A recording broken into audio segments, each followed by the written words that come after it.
الحمد لله نحمده ونستعينه ونستغفره ونؤمن به ونتوكل عليه ونعوذ بالله من شرور أنفسنا ومن سيئات أعمالنا من يهده الله فلا مضل له ومن يضلله فلا هادي له وأشهد أن لا إله إلا الله وحده لا شريك له وأشهد أن محمدا عبده ورسوله يا أيها الذين آمنوا اتقوا الله حق تقاته ولا تموتن إلا وأنتم مسلمون يا أيها الناس اتقوا ربكم الذي خلقكم من نفس واحدة وخلق منها زوجها وبث منهما رجالا كثيرا ونساء واتقوا الله الذي تساءلون به والأرحام إن الله كان عليكم رقيبا يا أيها الذين آمنوا اتقوا الله وقولوا قولا سديدا يصلح لكم أعمالكم ويغفر لكم ذنوبكم ومن يطع الله ورسوله فقد فاز فوزا عظيما أما بعد فإن خير الحديث كتاب الله وخير الهدي هدي محمد صلى الله عليه وسلم وشر الأمور محدثاتها وكل محدثة بدعة وكل بدعة ضلالة وكل ضلالة في النار أعوذ بالله السميع العليم من الشيطان الرجيم بسم الله الرحمن الرحيم يمحق الله الربا ويربي الصدقات. محترم و مکرم حاضرین جمعہ و خواتین ملت، خطبہ مسنہ کے بعد میں نے آپ لوگوں کے سامنے سورۃ البقرہ کی آیت نمبر 276 کا ایک ابتدائی ٹکڑا پڑھا ہے۔ اس مناسبت سے آج کے خطبہ جمعہ کا موضوع ہے صدقے کے ثمرات۔ محترم حضرات گرامی، صدقہ دو قسم کا ہوتا ہے۔ ایک صدقہ واجبی ہے جو ایک سال گزرنے کے بعد ہر صاحب نصاب پر واجب ہوتا ہے، جسے ہم زکوٰۃ کے نام سے جانتے ہیں۔ اور ایک صدقہ صدقۃ الفطر ہے جو رمضان کے آخری عید سے پہلے ایام میں دیا جاتا ہے، یہ بھی فرض ہے۔ دوسرا صدقہ نفلی صدقہ ہے، یہ اس کے لیے سال کا گزرنا، صاحب نصاب کا ہونا، مالدار ہی ہونا شرط اور ضروری نہیں ہے، اور اس کے لیے وقت کی کوئی قید نہیں ہے۔ آپ اپنی حیثیت کے مطابق، اپنی طاقت کے مطابق جو بھی اللہ کے دیے ہوئے مال میں سے اللہ کے راستے میں خرچ کریں گے وہی صدقہ ہے۔ تو آج کے اس خطبہ جمعہ میں مجھے دوسرے قسم کا جو صدقہ ہے یعنی نفل صدقہ، اس کے کیا ثمرات ہیں، اس کے کیا فوائد ہیں، اس کو انشاءاللہ ہم معلوم کریں گے۔ اس کے فوائد دو قسم کے ہیں، ایک وہ فوائد جو ہم کو اسی دنیا میں ملتے ہیں، حاصل ہوتے ہیں، اور دوسرے وہ فوائد جو اس نفل صدقے کے ہم کو آخرت میں ملتے ہیں۔ چونکہ ہم پہلے دنیا میں ہیں تو دنیاوی اعتبار سے دنیا میں کیا صدقے کے فوائد ہم کو حاصل ہوتے ہیں اس کو ہم معلوم کریں گے۔ اس کے بعد انشاءاللہ آخرت میں اس صدقے کے کیا ثمرات، کیا فوائد ہم کو ملنے والے ہیں اس کو ہم انشاءاللہ معلوم کریں گے۔ محترم حضرات و خواتین، صدقے کا سب سے پہلا جو فائدہ ہے یا جو سب سے پہلا ثمرہ ہے وہ یہ ہے، صدقہ کرنے سے مال بڑھتا ہے۔ ہم کیا سمجھتے ہیں، میرے پاس جیب میں 100 روپے ہے، مسجد میں اعلان ہوا 50 روپے میں نے اگر چندہ دے دیا، مسجد مدرسے کو خرچ کر دیا، بچے میرے پاس کتنے 50 روپے۔ بظاہر یہ مال کم ہوتا نظر آ رہا ہے، بظاہر اس میں کمی معلوم ہو رہی ہے، لیکن اللہ فرماتا ہے، نبی پاک صلی اللہ علیہ وسلم فرماتے ہیں، صدقے سے مال کم نہیں بلکہ مال بڑھتا ہے۔ دلیل کیا ہے؟ وہی آیت کریمہ جو میں نے خطبہ مسنہ کے بعد آپ کے سامنے پڑھی۔ اللہ رب العالمین فرماتا ہے، یمحق اللہ الربا ویربی الصدقات، اللہ تعالی سود کو گھٹاتا ہے، مٹاتا ہے اور صدقے کو بڑھاتا ہے، اضافہ کرتا ہے۔ یہاں پر دو چیزیں ہیں، ایک ہے سود جسے ہم بیاج پٹی کہتے ہیں، اور دوسرا ہے صدقہ۔ سود میں بظاہر مال بڑھتا ہوا نظر آتا ہے، کم نہیں ہوتا بلکہ زیادہ ہوتا ہے، یہ ہمارا ماننا ہے، بظاہر ایسا نظر آتا ہے، لیکن نبی اللہ کا فرمان ہے کہ سود کو اللہ بڑھاتا نہیں، گھٹاتا ہے، مٹاتا ہے۔ سود سے آدمی کتنا بھی کما لے، ایک جھٹکے میں پورا کا پورا اس کا سرمایہ، پوری کی پوری اس کی دولت پانی کی طرح ختم ہو جاتی ہے۔ اس کے مقابلے میں جو آدمی صدقہ کرتا ہے اللہ اس کو بڑھاتا ہے۔ اور اسی طرح صحیح مسلم کی روایت میں پیارے حبیب صلی اللہ علیہ وسلم نے فرمایا، ما نقصت صدقۃ من مال، صدقہ کرنے سے مال میں کمی نہیں ہوتی ہے۔ قرآن اور حدیث کی ان دو دلیلوں کو اپنے سامنے رکھیں۔ قرآن میں اللہ کہہ رہا ہے کہ اللہ صدقات کو بڑھاتا اور زیادہ کرتا ہے، اور نبی صلی اللہ علیہ وسلم حدیث میں فرما رہے ہیں کہ صدقہ کرنے سے مال کم نہیں ہوتا۔ تو معلوم کیا ہوا، قرآن اور حدیث دونوں بتا رہی ہیں، گواہ ہیں اس بات پر کہ اللہ صدقے کو بڑھاتا ہے، اللہ صدقے کو بڑھاتا ہے۔ آئیے کیسے بڑھاتا ہے، ایک اور حدیث کے ذریعے سے ہم دیکھتے ہیں۔ بخاری کی روایت ہے، پیارے حبیب صلی اللہ علیہ وسلم نے ارشاد فرمایا، من تصدق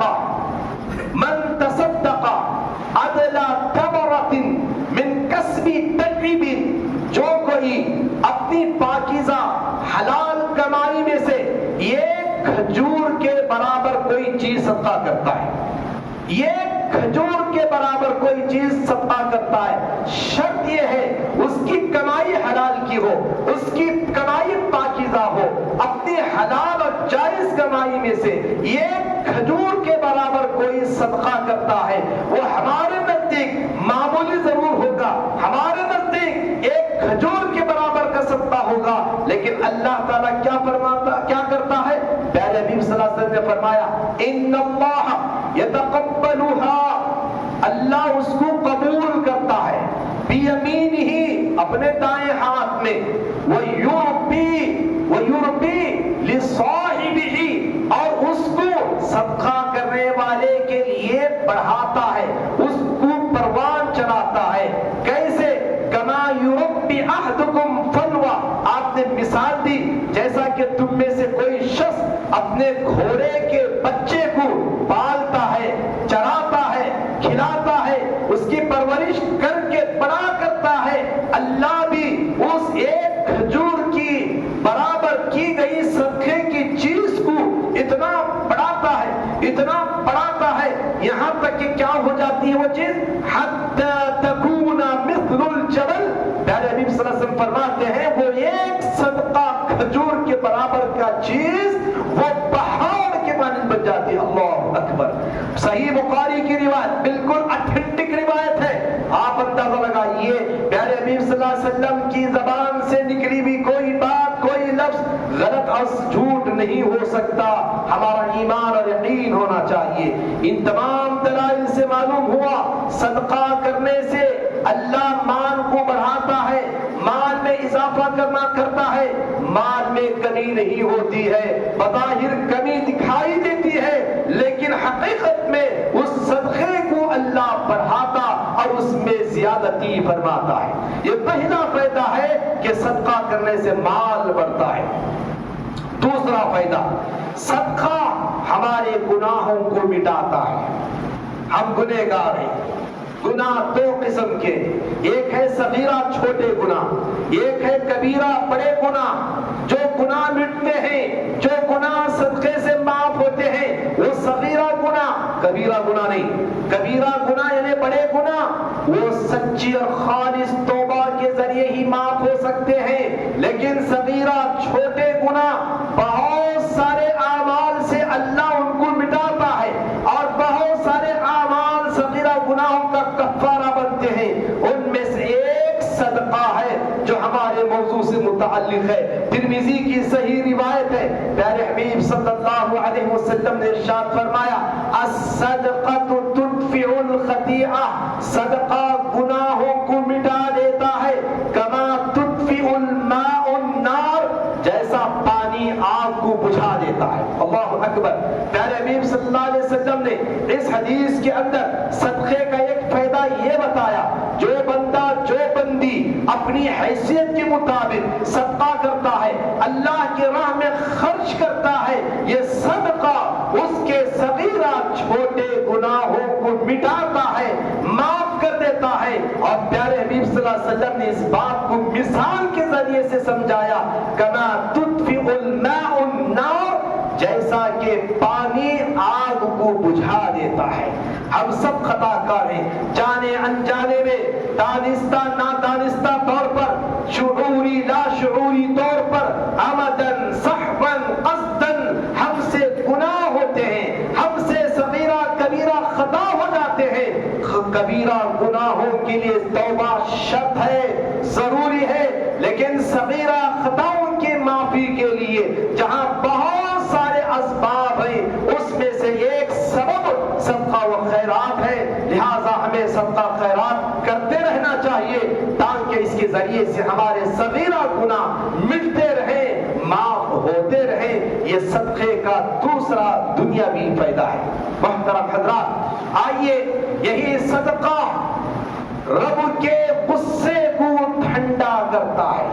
محترم حضرات، ہمارا جو رب ہے اللہ، وہ بڑا مہربان ہے، وہ بڑا رحمان و رحیم ہے، وہ بڑا غفور و رحیم، بخشنے والا، رحم کرنے والا ہے، لیکن وہی اللہ تعالیٰ قہار بھی ہے، جبار بھی ہے، زبردست بھی ہے، عزیز غالب بھی ہے، اور وہی اللہ تعالیٰ کبھی بندوں کے اعمال سے راضی بھی ہوتا ہے، کبھی ناراض بھی ہوتا ہے، کبھی خوش ہوتا ہے، کبھی بندوں کے اعمال سے غضبناک ہوتا ہے۔ اللہ کے غضب کو، اللہ کے غصے کو اگر ٹھنڈا کوئی کام کر سکتا ہے وہ ہمارا اور آپ کا کیا ہوا پوشیدہ صدقہ۔ کیسا صدقہ؟ پوشیدہ صدقہ۔ اس انداز سے آدمی صدقہ کرے کہ دینے والے کو معلوم ہو، لینے والے کو معلوم ہو، رب کو معلوم ہو، تیسرے کسی کو معلوم نہ ہو۔ حدیث میں آتا ہے، صحیح الجامع الصغیر کی روایت ہے، پیارے حبیب صلی اللہ علیہ وسلم نے ارشاد فرمایا، ان صدقۃ السر تطفئ غضب الرب، یقیناً پوشیدہ صدقہ جو چھپا کر صدقہ کیا جاتا ہے، جو چھپا کر لوگوں کی نظروں سے دیا جاتا ہے، وہ صدقہ رب کے غضب اور اس کے غصے کو ٹھنڈا کرتا ہے۔ اللہ اکبر۔ محترم حضرات، ذرا اندازہ لگائیں، صدقے کو ہم نے معمولی سمجھا ہے، یہ صدقے کے اندر کتنی طاقت ہے، اس صدقے کے اندر اللہ نے کتنا پاور رکھا ہے، رب کا غصہ بھی اس صدقے کے ذریعے سے ٹھنڈا ہو جاتا ہے۔ لہذا صدقے کو ہم معمولی نہ سمجھیں، جو بھی ہو چھپا کر ہم مخفی طور سے دیا کریں تاکہ ہم رب کے غصے کو ٹھنڈا کر سکیں۔ محترم حضرات، اسی طرح صدقے کا چوتھا فائدہ، چوتھا ثمرہ جو اسی دنیا میں ہم کو ملنے والا ہے، وہ کیا ہے؟ فرشتوں کی دعائیں ملتی ہیں، فرشتوں کی دعائیں ملتی ہیں۔ صدقہ خیرات کرنے سے اللہ رب العالمین کے جانب سے مقرر کردہ فرشتے دعائیں دیتے ہیں۔ بڑی پیاری حدیث ہے، اور اس حدیث کو ہمیشہ آپ یاد رکھیں، اور اس حدیث کے مطابق روزانہ صدقہ کرنے کی کوشش کریں تاکہ فرشتے کی دعا ہم کو ملے اور فرشتے کی بد دعا سے ہم بچیں۔ حدیث کیا ہے؟ صحیح بخاری کی روایت، پیارے حبیب صلی اللہ علیہ وسلم نے ارشاد فرمایا، ینزلانی ملکانی، ہر دن ہر صبح دو فرشتے آسمان سے زمین پر اترتے، ہر دن کی بات ہے، ہر دن ہر صبح دو فرشتے آسمان سے زمین پر اترتے ہیں۔ فَيَقُولُ أَحَدُهُمَا، ان دو میں ایک فرشتہ دعا دیتا ہے، ایک فرشتہ دعا دیتا ہے۔ اس کی کیا دعا ہے؟ وہ دعا دیتے ہوئے کہتا ہے، اللہم آتی منفقا خلفا، اے اللہ جو تیرا بندہ خرچ کرنے والا ہے اس کو اس کا عوض بدلہ دے۔ اللہ اکبر۔ یہ فرشتہ دعا دیتا ہے، جو بندہ خرچ کرتا ہے اس کے مال میں تو اضافہ کر، اس کے مال میں اس کے صدقے کا اللہ تو اسے عوض اور بدلہ عطا فرما۔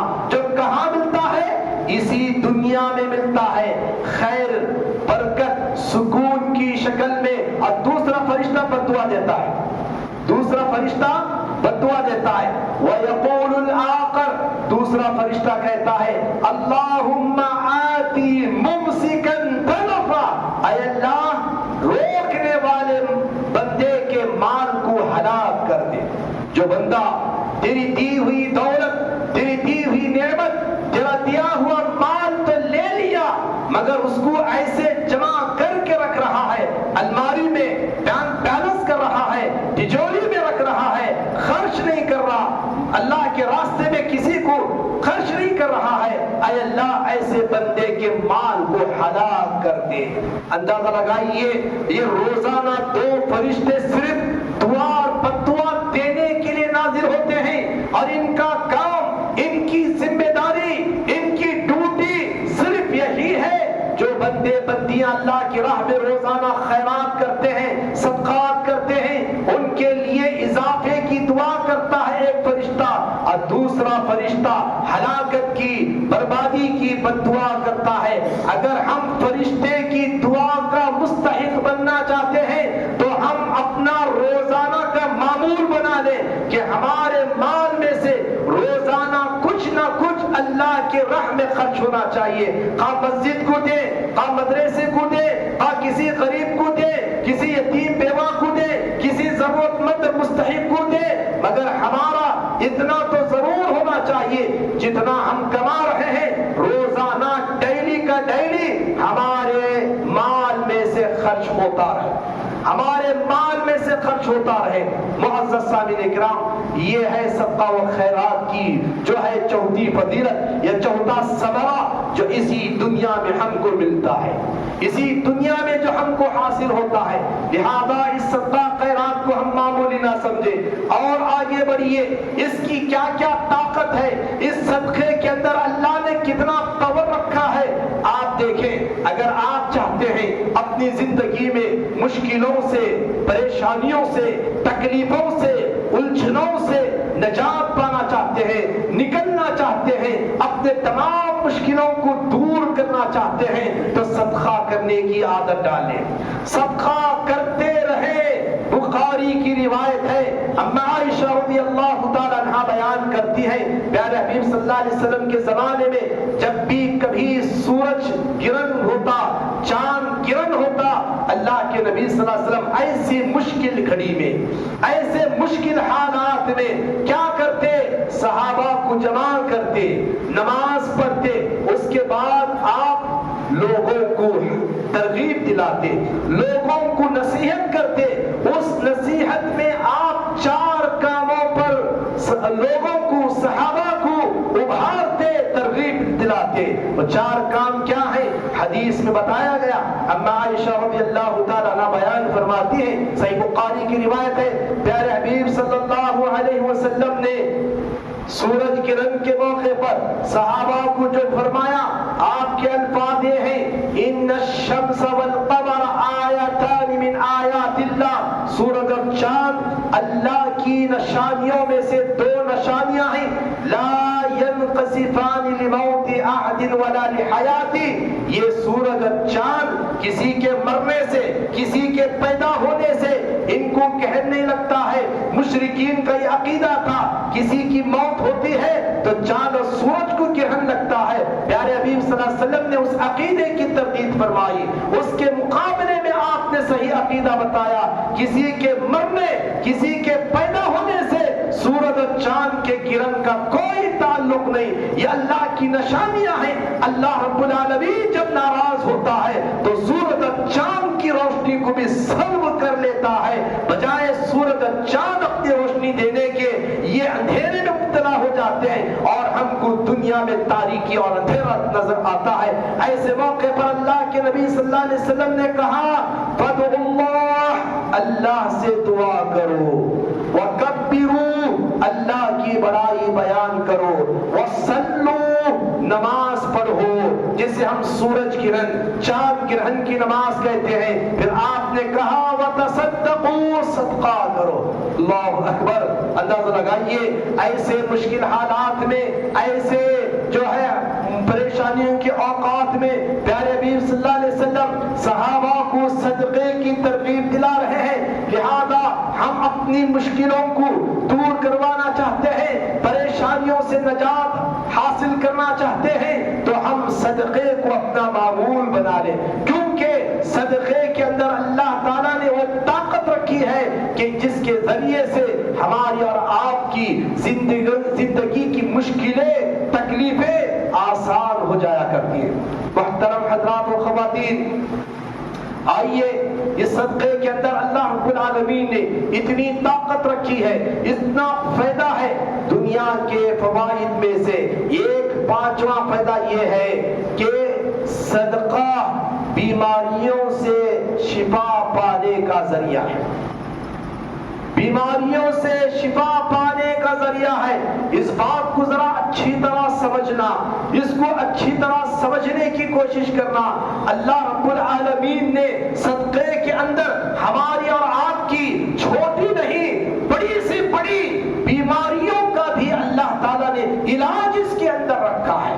ہم علاج ڈھونڈتے ہیں تو کہاں ڈھونڈتے ہیں؟ یا تو گولی دوا میں ڈھونڈتے ہیں، یا تو ہم جو ہے آپریشن میں ہم ڈھونڈتے ہیں۔ ٹھیک ہے، اس میں بھی اللہ نے شفا رکھا ہے، دوا بھی کرے، دعا بھی کرے اور ساتھ ساتھ صدقہ بھی کرے، کیونکہ صدقے میں اللہ رب العالمین نے ہمارے امراض کی شفا رکھا ہے، ہماری امراض کی شفا رکھا ہے۔ صحیح الجامع الصغیر کی روایت ہے، پیارے حبیب صلی اللہ علیہ وسلم نے ارشاد فرمایا، داؤوا مرضاکم بالصدقہ، اپنی بیماریوں کا علاج صدقے سے کرو۔ کیا مطلب ہے؟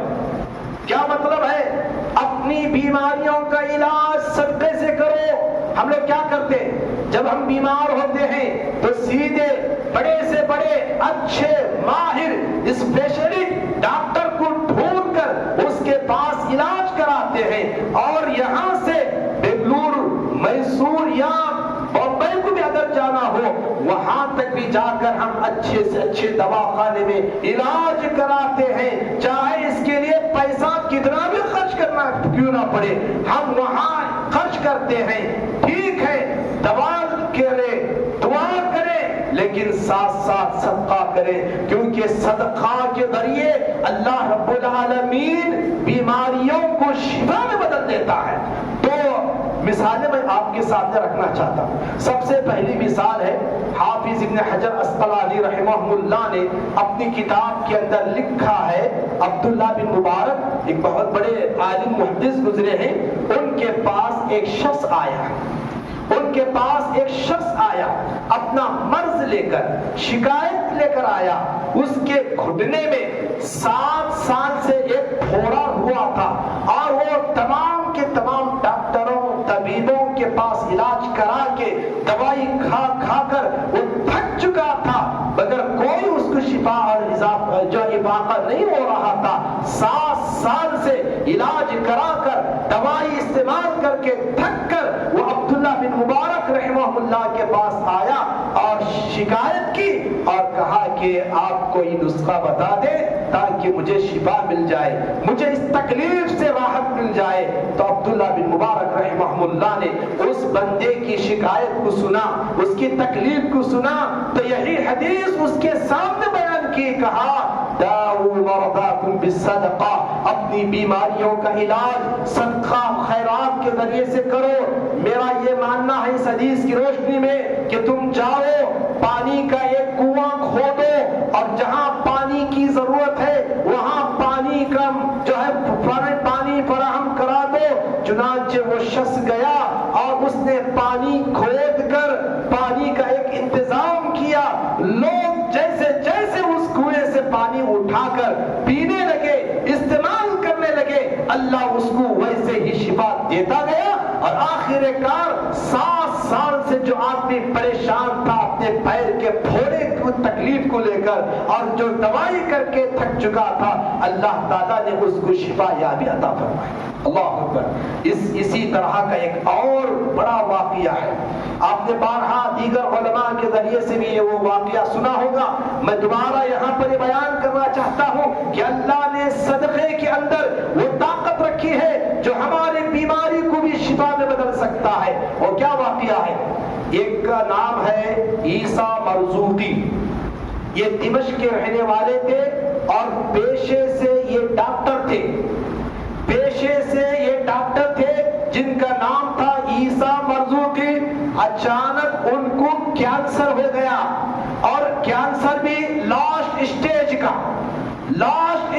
کا، ڈاکٹر ہیں، معالج ہیں، ان کو خود یہ مرض لاحق ہو گیا، لاسٹ اسٹیج میں پہنچا یہ ان کا مرض۔ پریشان ہوئے، ان کے ساتھی ڈاکٹر بھی کوشش میں لگے رہے کیا ان کا علاج کیا جائے۔ پھر ان کے پاس یہی حدیث سامنے آئی، داؤ مرضاکم بصدقہ، اپنی بیماریوں کا علاج صدقے کے ذریعے کرو۔ تو پھر بہت بڑے مالدار تھے، ڈاکٹر تھے، اب ان کے پاس کوئی اور علاج کا طریقہ نہ تھا سوائے اس حدیث پر عمل کرنے کے۔ تو انہوں نے کیا کیا، اپنی پوری پراپرٹی، اپنی پوری جائیداد کو، انہی کے بغل میں ایک بیوہ عورت رہتی تھی اور اس کے کچھ یتیم بچے تھے اور وہ بڑی غریب تھی، تو انہوں نے کیا کیا، اپنی پوری کی پوری جائیداد ضرورت کے مطابق رکھ کر باقی کا پورا اس بیوہ عورت اور اس کے یتیم بچوں کے لیے صرف اس نیت سے دے دیا کہ اللہ تعالیٰ شاید مجھے اس عمل کے ذریعے سے شفا دے دے۔ جیسے ہی انہوں نے اس بیوہ عورت اور یتیم بچوں کے لیے اپنی پوری پراپرٹی وقف کر دی، صدقہ کر دی، تو پھر اسی وقت سے ان کی بیماری میں شفا یابی ملتی گئی، افاقہ ہوتا گیا۔ جب رپورٹیں چیک کی گئی، ٹیسٹنگ کی گئی، بعد میں سارے کے سارے ڈاکٹر حیران، جو کینسر لاسٹ اسٹیج میں پہنچ چکا تھا اب اچانک پوری بیماری ختم ہو گئی اور ایک نارمل ہو گیا، یہ رپورٹ ایک دم نارمل آ گئی۔ اللہ اکبر، یہ بالکل زندہ واقعہ ہے۔ دو مثالیں میں نے آپ کے سامنے رکھی، ہم کو سبق لینا ہے۔ ہم لوگ کیا کرتے ہیں، حکیموں کے پاس جاتے ہیں، ڈاکٹروں کے پاس جاتے ہیں، دواخانے کے پاس جاتے ہیں، ہزاروں نہیں لاکھوں روپیہ پیسہ خرچ کرتے ہیں. آپ دوا کیجئے, آپ دعا کیجئے. اس موقع پر ڈاکٹروں کا جو ڈاکٹر ہے, حکیموں کا جو حکیم ہے, طبیبوں کا جو طبیب ہے, معالجوں کا جو معالج اللہ رب العالمین بیٹھا ہے, جس کے حکم کے بغیر کوئی شفا نہیں مل سکتی, کوئی دوا تاثیر نہیں کر سکتی, اس اللہ رب العالمین کے نام پر, اس کے راستے میں اس کو راضی کرنے کے لیے ہم صدقہ خیرات بھی کرتے رہے. آزمائیں اس حدیث پر عمل کر کے دیکھیں, یقین کامل کے ساتھ آپ کریں گے تو انشاءاللہ صدقے میں اللہ نے اتنی طاقت رکھا ہے کہ یہ بیماریوں کو شفا میں بدل سکتا ہے. اللہ اکبر. یہ ہے صدقے کے وہ دنیاوی فوائد. ہم میں سے کون ہے جو یہ فوائد حاصل نہیں کرنا چاہتا؟ یہ دنیاوی فوائد ہیں. اس سے بڑھ کر آگے چلیے, آخرت کے کیا فوائد ہیں؟ آخرت کے کیا فوائد ہیں میں آپ کے سامنے رکھتا چلوں.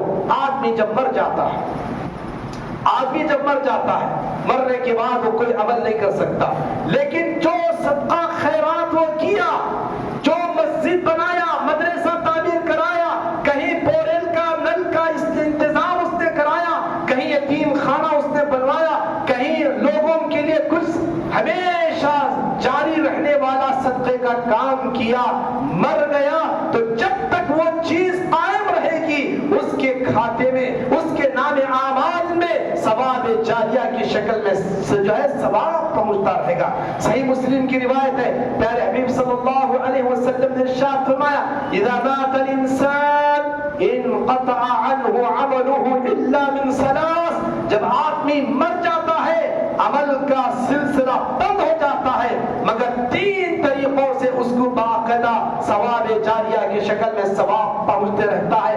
میں اس میں سے ایک کا ذکر کرنا چاہتا ہوں, اور صدقۃ جاریہ. یہ صدقہ جاریہ, صدقہ جاریہ میں کیا ہے؟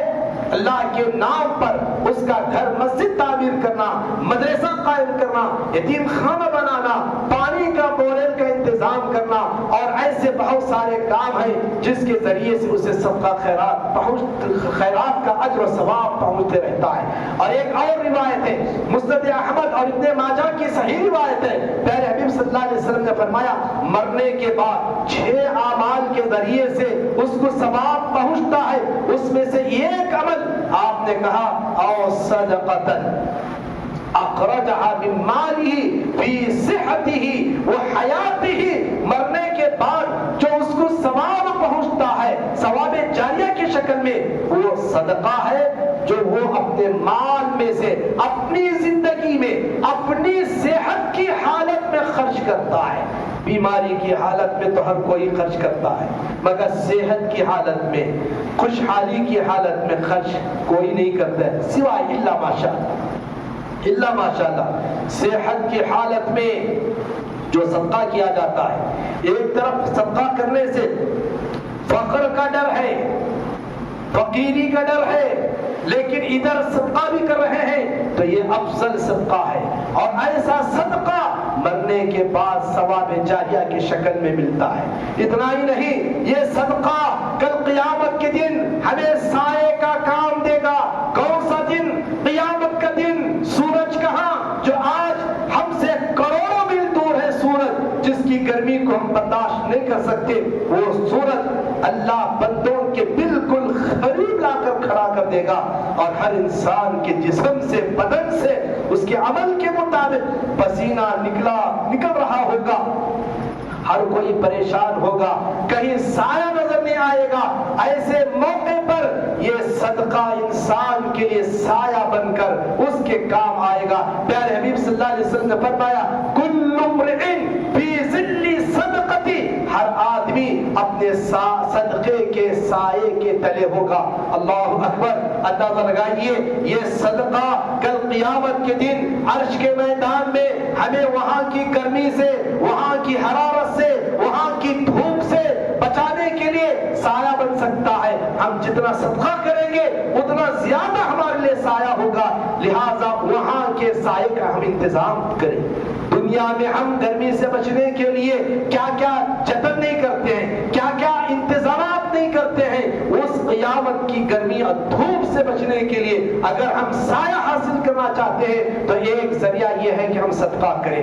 آخری فائدہ بتا کر میں اپنی بات کو ختم کرنا چاہتا ہوں. صدقے کے اخروی فوائد میں سے ایک فائدہ یہ ہے، یہ جہنم سے آزاد کراتا ہے. یہ صدقہ، یہ خیرات ہمیں جہنم سے آزاد کراتا ہے. بخاری کی صحیح روایت پیارے حبیب صلی اللہ علیہ وسلم نے فرمایا اتقوا النار ولو بشق تمرہ، لوگوں جہنم کی آگ سے بچو، اگرچہ کھجور کا ٹکڑا ہی صحیح تمہیں خرچ کرنا پڑے، خرچ کرو اور اپنے آپ کو جہنم کی آگ سے بچاؤ. معلوم کیا ہوا؟ یہ کھجور کا ٹکڑا جسے ہم معمولی سمجھتے ہیں، اگر اس نیت سے ہم اللہ کی راہ میں اس کو خرچ کریں کہ اے اللہ اس کے ذریعے سے تو ہمیں جہنم سے بچا لے، تو پھر یہ چھوٹا سا معمولی سا صدقہ بھی انشاءاللہ اس کو جہنم کی آگ سے بچا سکتا ہے. اور خصوصاً پیارے حبیب صلی اللہ علیہ وسلم نے خواتین کو ابھارتے ہوئے، خواتین کو جہنم سے بچانے کی ترغیب دلاتے ہوئے آپ نے فرمایا، صحیح مسلم کی بالکل صحیح روایت ہے، آپ نے کہا یا معاشر النساء، اے عورتوں کی جماعت، تصدقنا، صدقہ کرو، واکثرن الاستغفار، کثرت سے استغفار کرو، کثرت سے اپنے گناہوں کی معافی اور بخشش طلب کرو. فإنی رأیتکن اکثر اہل النار، کیونکہ میں نے تم کو جہنم میں سب سے زیادہ جلتے ہوئے دیکھا ہے. اللہ اکبر. یہاں پر یہ بات معلوم ہوئی جہنم میں عورتوں کی کثرت ہوگی، جہنم میں عورتوں کی کثرت ہوگی. اس کے اسباب دوسرے احادیث میں بتائے گئے، کن اسباب سے، کن کارن سے عورتیں جہنم میں جائیں گی. لیکن آپ نے اس کا علاج بتایا، اس کا نسخہ بتایا. اے عورتوں کی جماعت، اگر تم جہنم کی آگ سے بچنا چاہتی ہو تو صدقہ خیرات کرتی رہو اور کثرت سے استغفار کرتی رہو. پیارے حبیب صلی اللہ علیہ وسلم کی یہ حدیث سن کر، یہ فرمان سن کر، عید کے موقع پر غالباً عورتوں نے اپنی بالیاں، اپنی انگوٹھیاں، اپنے پازیب، اپنے زیورات تک اللہ کی راہ میں خرچ کرنے لگی. الحمدللہ آج بھی مائی بہنیں ایسی ہیں جو اللہ کی راہ میں دل کھول کر صدقہ و خیرات کرنے والی ہے. ہم نے خود دیکھا ہے ایسی بندیوں کو، اللہ تعالیٰ کی ایسی بندیوں کو جنہوں نے اپنے صرف اپنے خرچے سے اللہ کے گھر مسجدوں کو بنا دیا، اپنے زیورات تک کو اللہ کی راہ میں خرچ کر دیا. ایسی بہت ساری مثالیں ہیں. خصوصاً عورتوں کے لیے اللہ کے نبی صلی اللہ علیہ وسلم نے جہنم کی آگ سے بچانے کا یہ طریقہ اور یہ نسخہ بتایا کہ تم کثرت سے استغفار کرتے رہو اور صدقہ و خیرات کرتے رہو. محترم حاضرین و خواتین، کہنے کا مقصد یہ ہے، ان تمام دلائل سے معلوم یہ ہوا صدقہ و خیرات سے ہماری دنیاوی بھی زندگی اچھی ہوتی ہے، اخروی زندگی بھی اچھی ہوتی ہے. آخر میں ایک بات میں کہنا چاہتا ہوں، انسان کے مرنے کا وقت جب قریب ہوتا ہے، انسان کے مرنے کا وقت جب قریب ہوتا ہے، اس کے سامنے جب غیب کے پردے ہٹا کر غیب کی حالات اور مناظر اس کے سامنے دکھائے جاتے اور اسے یقین ہو جاتا ہے اب میں دنیا سے رخصت ہونے والا ہوں، اب میں دنیا کی زندگی سے نکل کر برزخ اور آخرت کی زندگی کی طرف جانے والا ہوں. غیب کے پردے ہٹا دیے گئے اور عالم غیب کے مناظر جب اس کے سامنے آتے ہیں تو اس وقت بندہ ایک ہی تمنا کرتا ہے، ایک ہی تمنا کرتا ہے. وہ یہ تمنا نہیں کرتا کہ اے اللہ مجھے تھوڑی دیر کے لیے مہلت دے، میں 2 رکعت نماز پڑھ لوں گا. وہ یہ تمنا نہیں کرتا، وہ یہ تمنا نہیں کرتا کہ اے اللہ تھوڑی دیر مجھے مہلت دے، وقت دے، میں جو ہے قرآن پڑھ لوں گا. تھوڑی دیر مجھے مہلت دے، وقت دے، میں کوئی نصیحت کر لوں گا.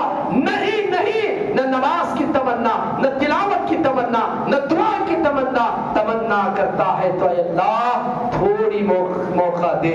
لأصدقن، تاکہ میں صدقہ کروں، لأصدقن، تاکہ میں صدقہ کروں، وعلی اکونن من الصالحین، میں نیک لوگوں میں سے ہو جاؤں. یہ آیت ہے سورۃ المنافقون کی آیت نمبر 10. سورۃ المنافقون کی آیت نمبر 10 میں آپ پڑھیے، مرنے والا مرنے کے قریب جب عالم خبر اور برزخ اور آخرت کے مناظر کو دیکھتا ہے تو پھر اس کی ہوتی ہے اے اللہ موقع دے میں صدقہ کروں. کیوں حکمت بڑی ہے. نماز کی، روزے کی، تلاوت، دعا کی، نصیحت کی تمنا نہیں، صدقے کی.